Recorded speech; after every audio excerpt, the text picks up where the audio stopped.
ቻናሏን ገበያ ከተማ እየጎበኘ እየዞረን ነው። የት ነን?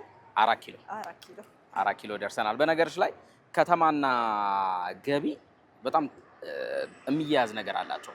ከተማ ከፍተኛ የገቢ ምንጭ ነው በቱሪዝም ከተለያየ ዓለም ሀገራት አዲስ አበባ ለመጎብኘት የሚመጡ በርካታ ሰዎች አሉ።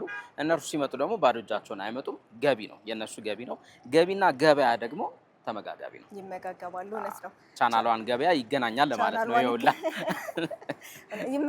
ይመጋገባል እንደለው። እንዴት አላችሁ? ቻናሏን ገበያ በቻናሏን ቴሌቪዥን ተጀምሯል። በተለያዩ ጉዳዮቻችን አብረናችሁ ቆይታ እናደርጋለን። እንደወትሮ ሁላ ዛሬ እጅግ በጣም በተለየ አሪፍ ጉዳይ ደግሞ መተናል። ያልፋል አሻግርና ማለት ደመላሽ የዚህ ሳምንት የቻናሏን ገበያ የቢዝነስ ፕሮግራም ይዘን መተናል። 4 ኪሎ የተገኘ ነው ያለ ምክንያት አይደለም። እዚህ የተለያዩ ስራ ፈጣሪ ወጣቶች እናገኛለን። አሪፍ የቢዝነስ ጉዳይን እንመለከታለን። እርሱ እንድትከታተሉ በክብር ጋብዘናል።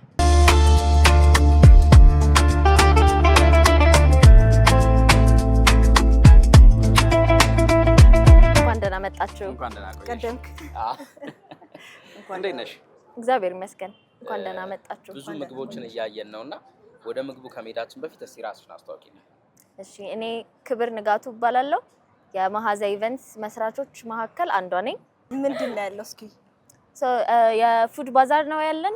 ለሁለተኛ ጊዜ ነው እየተዘጋጀ ያለው። ከአንድ ወር በፊት ይህንን ራሱን የሚመስል ፉድ ባዛር ነበረ። አሁን ለሁለተኛ ጊዜ ነው እየተካሄደ ያለው። ወደ 27 የሚጠጉ ቬንደሮች አሉን። ብዙ ቫራይቲ ነው ያለው። አክቲቪቲዎች አሉ። ስዕል መሳል አለ፣ ፎቶ ቡዝ አለ፣ ጣፋጭ ነገሮች አሉ፣ የሀበሻ ምግብ አለ። ብዙ ቫራይቲ ነው ያለው የምግብ አይነት። ዋጋቸውን በጣም ተመጣጣኝ ነው እና ደግሞ ብዙ ወጣት ስራ ፈጣሪዎች ደግሞ አሉ። እነሱም በቀላሉ ራሳቸውን እንዲያስተዋውቁ እድሉን መስጠት ፈልገን ነው። ለኛም ደግሞ ያው ስራችን ነው። በጣም ኢንጆይ እናደርገዋለን። ኮሚኒቲውን ኢንጆይ እናደርገዋለን። ቬንደሮቻችን ጋር ኦልሞስት አሁን እንደ ቤተሰብ እየሆንን ነው። ስለዚህ እንብላ፣ ስራችንን እንስራ። ምንድነው እየሰራን እንብላ። በጣም አሪፍ። በጣም እናመሰግንሻለን። እናንተም እናመሰግናለን መታችሁ ስለጎበኛችሁን።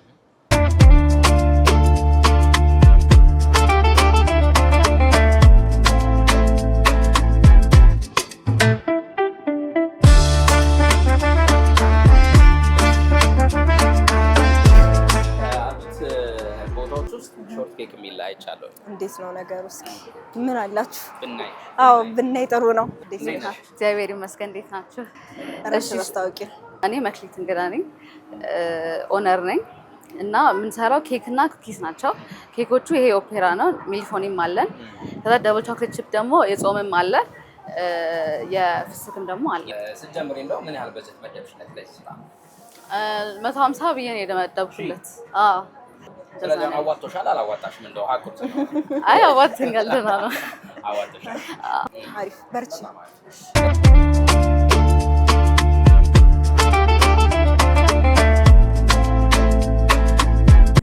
የጎበኘን ቀጥለናል። ያየር ነው የቻናሏን ገበያ የመጀመሪያ ጉዳያችን ላይ ልንደርስ ነው።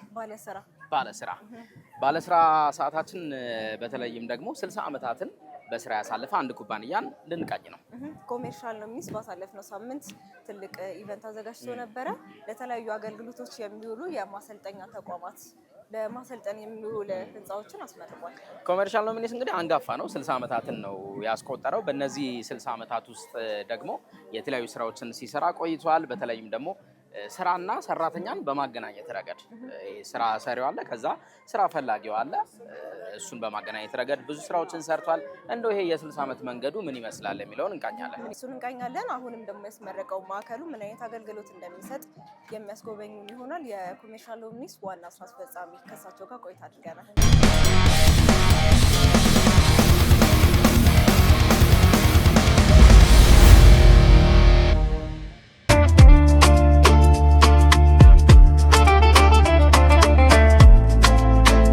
እኔ ኮማንደር ጥላሁን ጸጋዬ ይባላለሁ። የኮሜርሻል ኖሚኒስ ዋና ስራ አስፈጻሚ።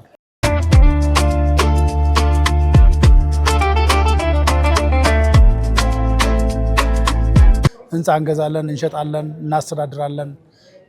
ንብረት እና ሀብቶች የግለሰብ፣ የመንግስት፣ የኤንጂኦ እንደዚሁ እናስተዳድራለን። የጥበቃ፣ የጽዳት፣ የደንበኞች አገልግሎት እንደዚሁ በርካታ ከ32 በላይ የሆኑ ሰርቪሶች እንሰጣለን።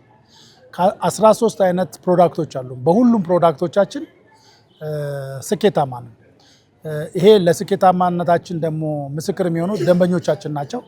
በየጊዜው ተቋማችን እያደገ እየሰፋ ታማኒነት እየጨመረ የሄደ ተቋም ነውና አልተሳካልንም ብለን የምናስበው የአገልግሎት አይነት የለምና በሁሉም ዘርፎች ውጤታማና ስኬታማ ነው።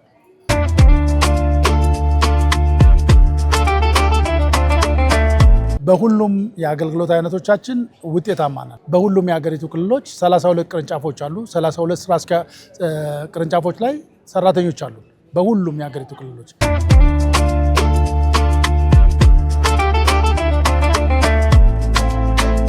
በዘርፉ ላይ ረጅም ዘመን የቆየንበት አንደኛ በተከታታይ የሚኖሩ የስራ መሪዎች ያሰባቸውን እሳቤዎች ምን ያህል መሬት ላይ ወርደዋል፣ እነሱ የነደፏቸው ራዕዮች ተግባራዊ ሆነዋል አልሆኑም ብለን ሁልጊዜ ራሳችንን ኢቫሉዌት እናደርጋለን።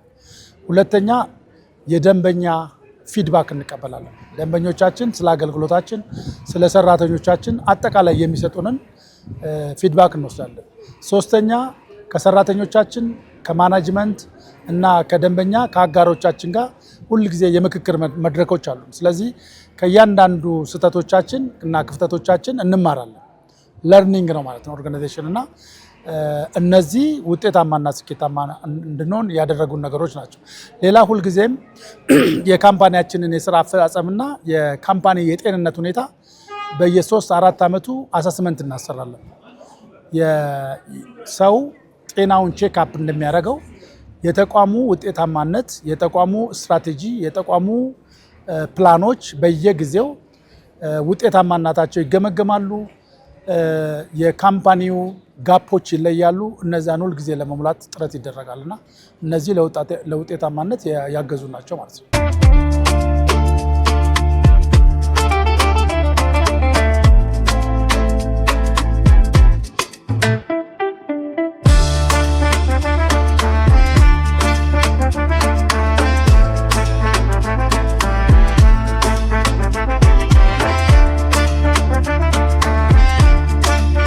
የስልጠና ማዕከላችን በጣም ዘመናዊ የስልጠና ማዕከል ነው። የመማሪያ ክፍሎች አሉት፣ የመወያያ የውይይት ክፍሎች አሉት፣ የሰርቶ ማሳያ ክፍሎች አሉት። እነዚህን ደግሞ የሚደግፉ ፕሮጀክተር፣ ዋይፋይ፣ የራሱ የሆነ ጄኔሬተር፣ የራሱ የሆነ ትራንስፎርመር፣ የራሱ የሆነ የመመገቢያ አዳራሽ አሉት ማለት ነው እና ወደፊት የምናስበው ስማርት ክላስም ይኖረናል እና እሱን በእቅድ ደረጃ ነው ያለው። እነዚህ ነገሮች አላቸው ማለት ነው። መጀመሪያ የሚመለመሉ ሰልጣኞች ስልጠና ይወስዳሉ። ከኢንዳክሽን ስልጠና ጀምሮ የስነ ምግባር የሙያ ስልጠናዎች ይወስዳሉ። ቴክኒካል ታክቲካል ስልጠናዎች ይወስዳሉ። የስልጠና ክፍላችን ደግሞ የጋፕ አሰስመንት ይሰራል። አሁን ስልጠና ስንሰጥ አንደኛ ሰራተኞቻችን ምን አይነት ክፍተቶች አሉባቸው፣ በደንበኛ ምን አይነት አስተያየት ተሰጥቷል፣ አሁን ዘመኑ በአገልግሎት ምን ላይ ደርሷል የሚለውን አይተን ከአሰስመንት በኋላ ነው ስልጠና የምንሰጠው።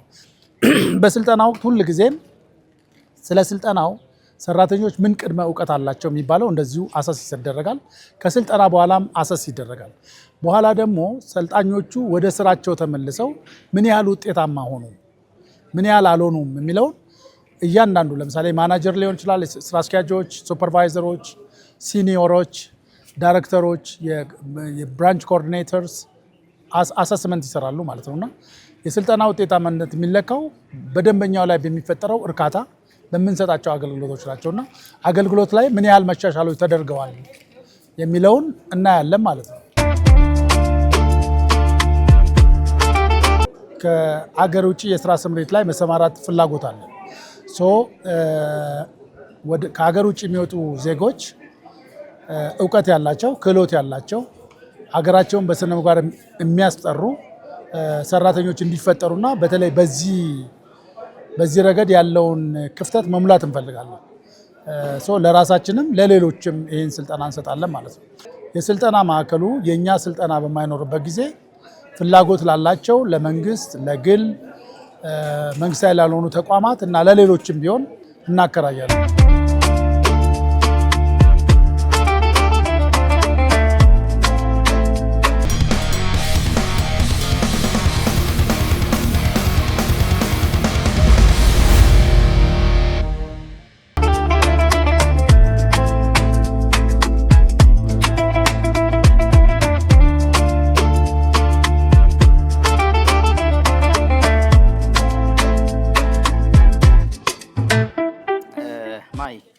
ዶላር ስንት ገባልን አይደል? ጠየቀ።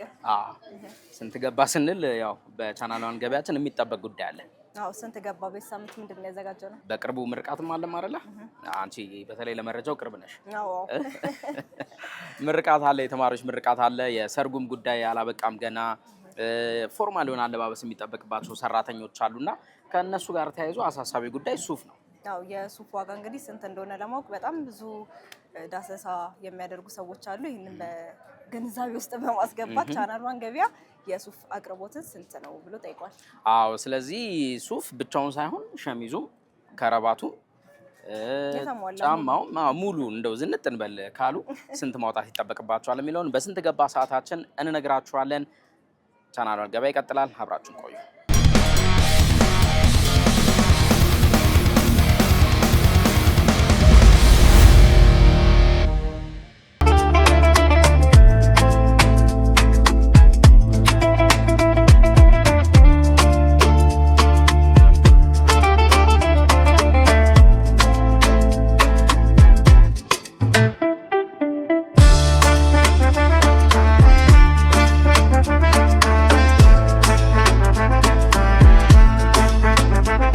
ሰና ይባላሉ። የሸበሌ ሙሉ ልብስ ሴልስ ነኝ እና አሁን የምንገኘው ሸበሌ ሙሉ ልብስ ፍላሚንጎ አካባቢ ያለው ነው። ፍላሚንጎ አካባቢ ያሉትን ልብሶች ትንሽ ቃኘት እናደርጋለን። አሁን የምርቃት ሰሞንም ስለሆነ ለተመራቂ ተማሪዎች፣ ለሰርግ የሚሆኑ የሙሽራ ልብሶች፣ ለትልልቅ ሰዎች የሚሆኑ ተለቅ ተለቅ ያሉ ልብሶች በፐርሰንት የሚለያዩ 100%፣ 80% የሆኑ ሱፎችን እነሱን እናሳያቸዋለን ማለት ነው።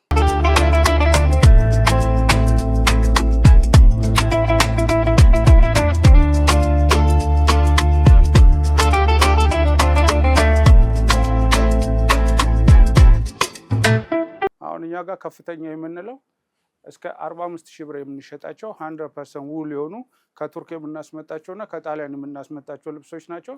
ሜዲን ኢታሊ ይላሉ፣ ሜዲን ቱርኪ ይላሉ። እነ ዚግለር ብራንድ አሉ፣ አቢቶ ብራንድ፣ እነሱ ናቸው ትንሽ ዋጋቸው ከፍ የሚሉት 100% ሱፍ ስለሆኑ አሁን እየሸጥን ያለነው እስከ 45,000 ብር ድረስ ነው። ስለዚህ 100%ቱን ስንመርጥ እስከ 45,000 ድረስ እናደርጋቸዋለን ማለት ነው።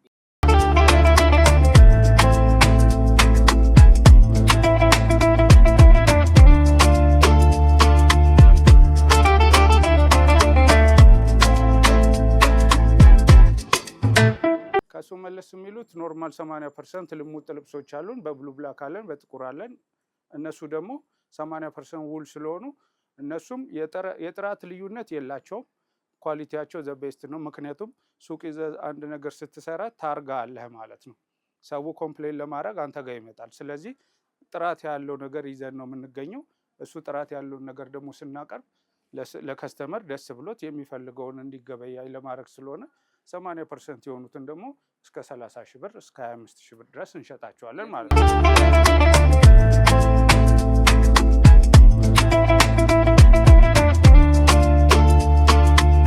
እዚህ ጋርም እንደምታያቸው ተላላፊ የሚባሉ አሉ። እነዚህ ደግሞ ተለቅ ተለቅ ላሉ ሰዎች የሚሆኑ ሰፋ ሰፋ ያሉ ልብሶች ናቸው። እነሱ አሉን። በስትራይፕ እና በስኩዌር ደግሞ ስንሄድ እነዚህን እስከ 25,000 ብር ድረስ ስትራይፕ እና ስኩዌር፣ እነዚህም ኳሊቲነታቸው ምንም ከዛኛው የሚለያይ ነገር የላቸውም። ግን በቃ ለሰው ተፈላጊነት እንዲደርስ ብለን በማሰብ ያመጣናቸው ልብሶች ናቸው። ስለዚህ ስትራይፕ ስኩዌር የምትፈልጉ ሰዎች ኮምቢኔሽን አሉን። ለምሳሌ ይህንን ባሳይህ ኮምቢኔሽን ይባላል። ኮቱ እንደዚህ ስትራይፕ አለው። ሰደርየውና ሱሪው ተመሳሳይ ናቸው። ከኮቱ ጋር የሚመሳሰል ከለር ስላላቸው ይህንን አውልቀው በሰደርየውና በሱሪው ቢለብሱት እንደሌላ አንድ ልብስ ማለት ነው፣ በሸሚዝ ቢለበስ። ስለዚህ እነዚህ ስኩዌር ልብሶች ኮምቢኔሽን ናቸው። ኮምቢኔሽን ደግሞ ሲባሉ በተለያየ ነገር እንድትለብሳቸው፣ አንዳንድ ጊዜ ሰርግ ላይ ሲደረግ ኮቱን አውልቀ በሸሚዝ ስትሆን ሌላ አይነት ሱፍ ይሆናሉ። ብዙ አሉን። አሁን ይህንን ባሳየህ እዚህ ጋር ይኸው ኮቱ ስትራይፕ አለው፣ ሰደርየውና ሱሪው ግን ልሙጥ ነው እና ልክ እንደዚህ አይነት የሁለት ሱፍን ያማከሉ አይነት ኮምቢኔሽን እየተባሉ አሁን አዲስ የሚመጡ ልብሶች አሉ። እነሱም እኛ ጋር ይገኛሉ ማለት ነው። አሁን ይሄም እንዳልኩ አሁን እንዳሳየው ኮምቢኔሽን ይባላል። ኮምቢኔሽን ነው የሚባሉት። አየው ሰደርየውና ሱሪው ይመሳሰላል። ኮቱ ለብቻው ነው። ኮቱ ላይ ያለው ከለር ሁሉ ጊዜ ሰደርየውና ሱሪው ላይ ይገኛል እና እንደዚህ በሸሚዝ ስትለብሰው አሁን ይሄን ኮቱን ብናወልቀው በሸሚዙና በሱሪው ብቻ ሌላ ሱፍ ነው ማለት ነው። የእነዚህ ዋጋ እስከ 25,000 ብር ድረስ ነው የምንሸጣቸው።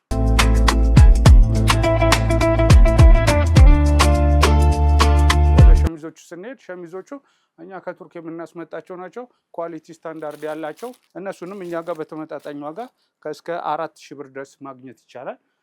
የሙሽራ ሸሚዞች ያሉን እነሱን ደግሞ እስከ 5000 ብር ድረስ እኛ ጋር ማግኘት ይቻላል ማለት ነው።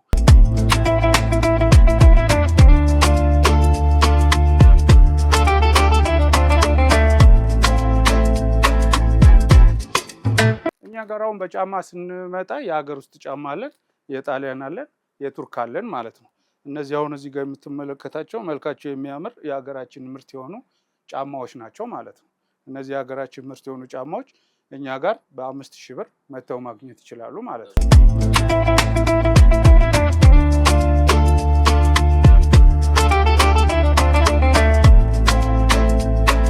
እዚህ ጋር ያሉት አሁን የምታያቸው እነዚህ የጣሊያን ጫማዎች ናቸው። እነዚህ የጣሊያን ጫማዎች ዋጋቸው እስከ 15000 ብር ድረስ እንሸጣቸዋለን ማለት ነው። የቱርክ ጫማዎች አሉን እነሱም ደግሞ እስከ 12000 ድረስ እንሸጣቸዋለን ማለት ነው። ይህ አሁን የቱርክ ጫማ ነው። የቱርክ ጫማ ነው። እስከ 12000 ብር ድረስ ነው የምንሸጠው ማለት ነው።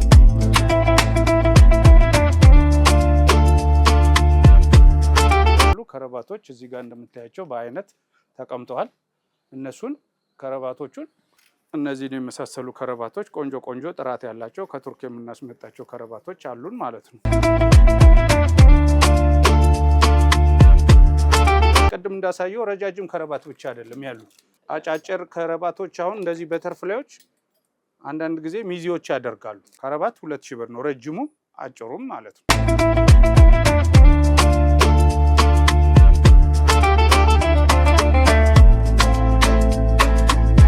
ሁላችሁም መታችሁ የምትፈልጉትን ነገር እኛ ጋር ማግኘት ትችላላችሁ። ተመራቂዎችም፣ የሰርግ የምትደግሱም ሰዎች፣ ልጆቻችሁ የምታስመርቁ አባቶች፣ እናቶች መታችሁ እኛ ጋር የምታጡት ነገር የለም።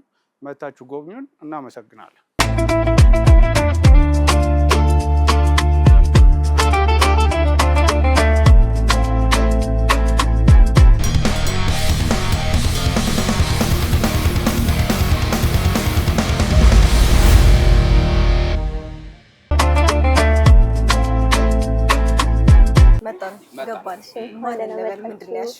So firstly, my name is Marwa Mohammed. So እዚህ ጋር we have drinkoች ቀዝቀዝ ያሉ መጠጦች አሉን፣ ዲዘርቶች አሉን፣ ሚኒ ዶነትስ አለን። የሚጠጡት ነገሮች ያምራሉ። የመጀመሪያ ጊዜ ነው ስትሳተፉ ወይስ ቆይታችሁ? Yeah, it's our first time. የመጀመሪያ ጊዜያችሁ ነው? አሪፍ። በጣም አሪፍ፣ በርቱ። Thank you so much. እናመሰግናለን። እሺ፣ thank you. ቀጥለናል። አሪፍ ነገር አይተን የመጣ ነው። ያው ጓሮ ይተከል የነበረ ነገር ሸንኮራ። እነዚህ አሁን ሸንኮራ ናቸው። ቀዩም ኦኬ። አዎ ቀይ ስር ነው። አሃ አሪፍ።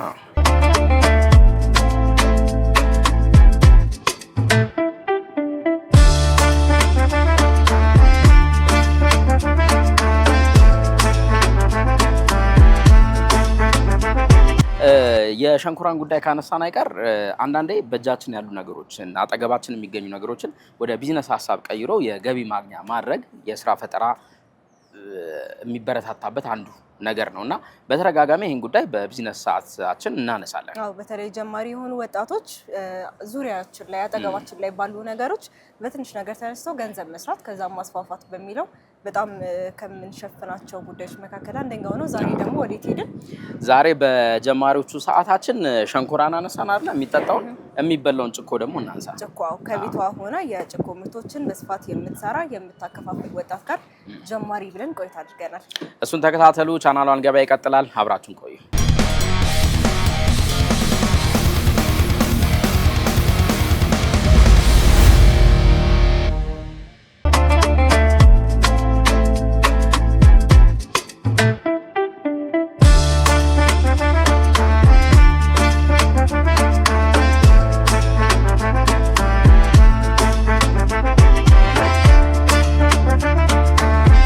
ስሜ እህታ ይባላል። የደስታ ጭኮ ባለቤት ነኝ። ደስታ ጭኮ ከተጀመረ አሁን ኦልሞስት ወደ 4 ወር ይሆናል።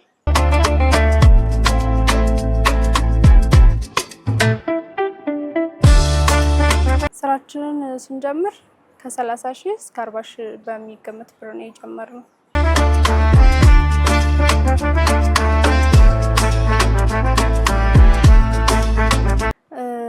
ያው ስራችንን ስንጀምር ቲክቶክን ተስፋ አድርገን ነው የጀመርነው። ሶሻል ሚዲያን ተስፋ አድርገን ነው የጀመርነው።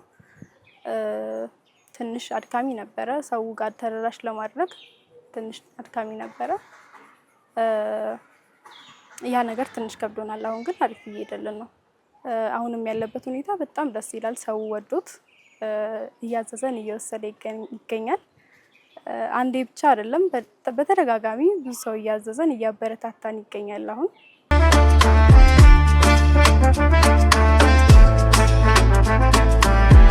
ጭኮ በባህሪው ከ6 እስከ 8 ወር የመቆየት እንትን አለው። ሳይበላሽ ረጅም ጊዜ ይቆያል። እኛ ግን ያው ኦርደር በሚደረግ ሰዓት ፍሬሽ እየሰራ ነው የምናቀርበው ለደንበኞቻችን።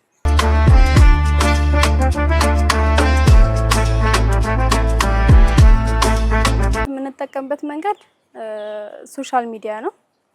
ሌላው ደግሞ ለሱፐር ማርኬቶች፣ ለተለያዩ ሱቆች እናስረክባለን። ብዛት የሚፈልጉ ሰዎች እንትን እያለን እናስረክባለን።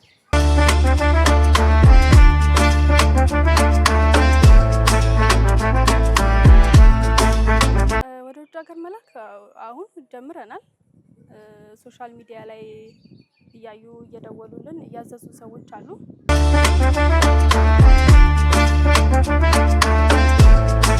እኛን የሚያገኙን በ0903 35 5606 ያገኙናል። በሁሉም ሶሻል ሚዲያ ላይ ደስታ ጭኮ ብለው ከገቡ ያገኙናል።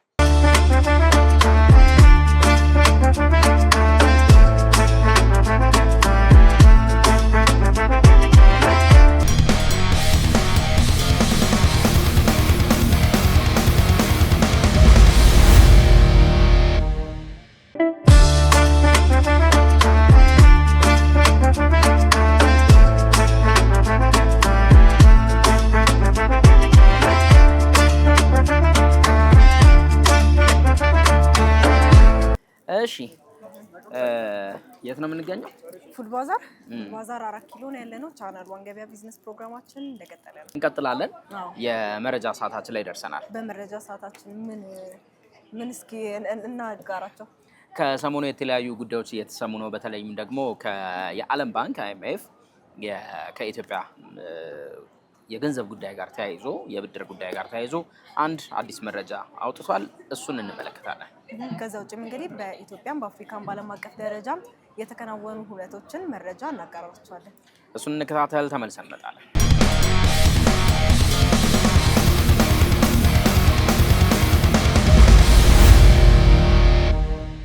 ኢትዮጵያ ከዓለም አቀፉ የገንዘብ ድርጅት ጋር የ468 ሚሊዮን ዶላር ብድር ለማግኘት የሚያስችላትን የመጀመሪያ ደረጃ ስምምነት አድርጋለች።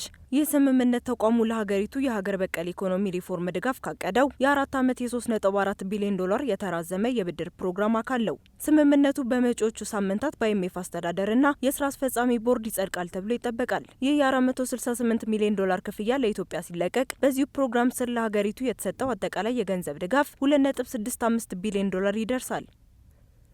የኢትዮጵያ ብሔራዊ ባንክ በውጭ ምንዛሬ ላይ ያለውን ጫና ለማቃለል ኤምባሲዎች፣ ዓለም አቀፍ ድርጅቶችና የውጭ ባለሀብቶች በራሳቸው የውጭ ምንዛሬ ነዳጅ እንዲያስገቡ የሚፈቅድ አዲስ መመሪያ ተግባራዊ ያደረገ። ባለፈው ሳምንት ይፋ የሆነው ይህ መመሪያ እነዚህ ተቋማት ከሀገር ውስጥ ባንኮች የውጭ ምንዛሬ ሳይጠይቁ በፍራንኮ ቫሉታ ስርዓት የራሳቸውን የነዳጅ ፍላጎት እንዲሸፍኑ ያስችላቸዋል። ይሁን እንጂ አዲሱ አሰራር አጠቃላይ የነዳጅ ገበያውን ለግል ነጋዴዎች ክፍት የሚያደርግ አይደለም። በዚህ መንገድ የገባ ነዳጅ ለሕዝብ እንዳይሸጥ፣ ለሶስተኛ ወገን እንዳይተላለፍ ወይም በተለመደው የሀገር ውስጥ የነዳጅ አቅርቦት ላይ እንዳይቀላቀል በጥብቅ ተከልክሏል። የኢትዮጵያ አየር መንገድና የኢትዮጵያ ንግድ ባንክ ከቪዛ ኩባንያ ጋር በመተባበር አዲስ የጋራ ዓለም አቀፍ የክፍያ ካርድን ይፋ አደረጉ። ይህ ካርድ ደንበኞች በየትኛውም የዓለም ክፍል ሆነው በቀላሉና በከፍተኛ ደህንነት ግብይት እንዲፈጽሙ የሚያስችል ሲሆን በተለይ የኢትዮጵያ አየር መንገድ የሺዋ ማይልስ አባላት በጉዟቸው ወቅት ፈጣንና አስተማማኝ የክፍያ አገልግሎት እንዲያገኙ ታስቦ የተዘጋጀ ነው። ይህ አዲሱ የክፍያ ካርድ የሶስቱንም ተቋማት አርማ በአንድ ላይ የያዘ ሲሆን ለተጠቃሚዎች ልዩ ልዩ ሽልማቶችንና ጥቅማ ጥቅሞችን ያስገኛል። ደንበኞች ካርዱን በሽያጭ ማሽን ወይም በኢኮሜርስ ለኦንላይን ግብይት በተጠቀሙ ቁጥር የሚያደርጉት ክፍያ ተጠራቅሞ ወደ ነጻ የጉዞ እድልና ተጨማሪ ማይልስ የሚቀየርበት አሰራርም ተመቻችቷል።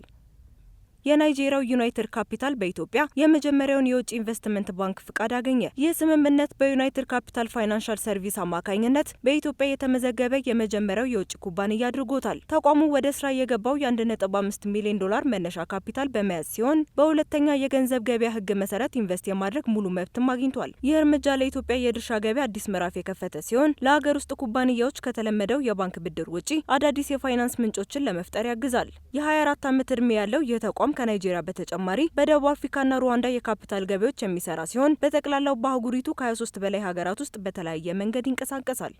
በመካከለኛው ምስራቅ በተቀሰቀሰው የኢራን ጦርነት ሳቢያ በጃፓን ከፍተኛ የፕላስቲክ እቃዎች፣ የቁሳቁስ ማሸጊያዎችና የንጽህና መጠበቂያ ጓንቶች እጥረት መከሰቱ ተገለጸ። ለዓለም አቀፍ የፕላስቲክ ምርቶች ቁልፍ ጥሬ እቃ የሆነው የናፍጣ ኬሚካል አቅርቦት በመቋረጡ ምክንያት የሀገሪቱ የምግብ፣ የዳቦ መጋገሪያዎችና የችርቻሮ ንግድ ዘርፎች ላይ ከፍተኛ ቀውስ ተፈጥሯል። ጃፓን በየዓመቱ ከምትጠቀመው 8 ሚሊዮን ቶን ፕላስቲክ ውስጥ 1/3 ለምግብ ዘርፍ የሚውል በመሆኑ የአቅርቦቱ መቋረጥ ምርትን በ62 በመቶ እንዲቀንስ አድርጎታል። ይህ ቀውስ ሱፐርማርኬቶች ምርቶችን ያለ ፕላስቲክ ከረጢቶች ለመሸጥ እስከ መገደድ ድረስ ያደረሰ ሲሆን በከተሞች የቆሻሻ አወጋገድ ስርዓት ላይም ተጽዕኖ አሳድሯል።